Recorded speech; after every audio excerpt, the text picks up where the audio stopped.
Israel is the world's only Jewish state, located just east of the Mediterranean Sea. Palestinians, the Arab population that hails from the land Israel now controls, refer to the territory as Palestine, and want to establish a state by that name on all or part of the same land. The Israeli-Palestinian conflict is over who gets what land and how it's controlled. The Al-Aqsa Mosque is called the most sensitive site in the Israel-Palestinian conflict because it's sacred to both Muslims and Jews. Believed to be where the Prophet Muhammad ascended to heaven on a winged horse, for Muslims, the mosque is the third holiest place in Islam, after Mecca and Medina. Al-Aqsa Plaza is the home to two holy places, the Dome of the Rock and the Al-Aqsa Mosque. The mosque was built in the 8th century AD. The site is also considered important by Christians because of its association with events in the life of Jesus Christ. After Israel won the Six-Day War in 1967 and took control of East Jerusalem, where this place is located, there was concern about this site. Israel officially gave control of the mosque and its area to an Islamic group, but Israeli forces can still go there, and they also allow other religious groups, like Christian pilgrims, to visit. For many Israelis, this place is incredibly sacred, as it's the holiest site in Judaism.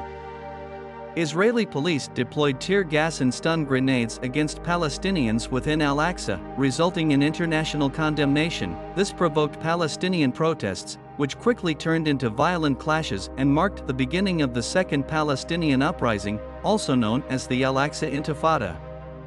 Though both Jews and Arab Muslims date their claims to the land back a couple thousand years, the current political conflict began in the early 20th century.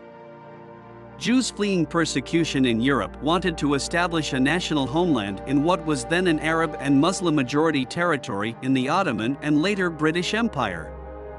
The Arabs resisted, seeing the land as rightfully theirs. An early United Nations plan to give each group part of the land failed, and Israel and the surrounding Arab nations fought several wars over the territory. Today's lines largely reflect the outcomes of two of these wars, one waged in 1948 and another in 1967. The 1967 war is particularly important for today's conflict, as it left Israel in control of the West Bank and Gaza Strip, two territories home to large Palestinian populations. Today, the West Bank, that is a landlocked territory near the coast of the Mediterranean Sea in the Levant region of Western Asia that forms the main bulk of the Palestinian territories, is nominally controlled by the Palestinian Authority and is under Israeli occupation. This comes in the form of Israeli troops, who enforce Israeli security restrictions on Palestinian movement and activities. Gaza is controlled by Hamas, an Islamist fundamentalist party. Hamas strength is concentrated in the Gaza Strip and areas of the West Bank. Hamas has a military wing known as the Azaldin al-Qassam Brigades that has conducted many anti-Israel attacks in both Israel and the Palestinian territories since the 1990s.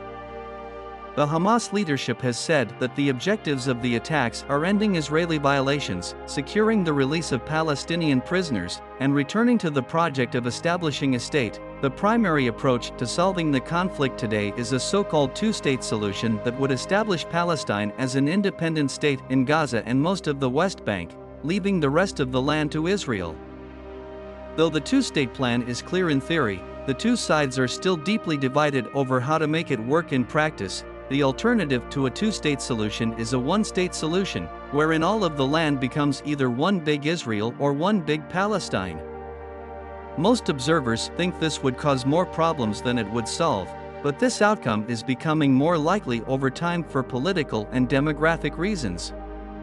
Countries that support Israel are United States, the United Kingdom, Australia, France, Norway, Austria, Germany, India, and Canada.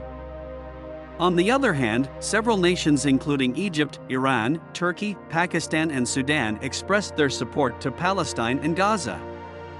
It is worth noting that Saudi Arabia, Iran and Qatar not only extended their support to Palestine, but also criticized Israel over its treatment of Palestinians. If you want to see more of our content, make sure to like and subscribe to our channel.